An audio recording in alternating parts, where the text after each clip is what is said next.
Welcome back to another technical deep dive here in the debug zone. Today we're tackling a big question and breaking it down with us from other users.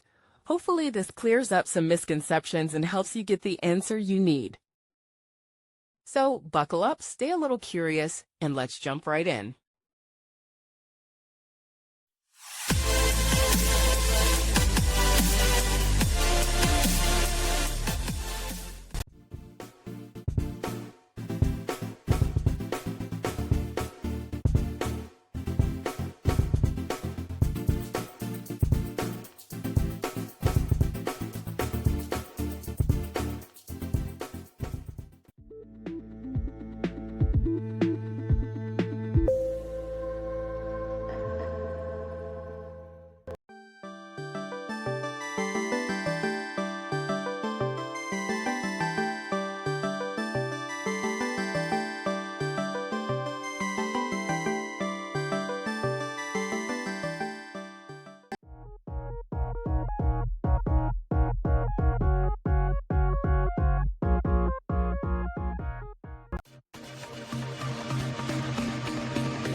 And that's a wrap.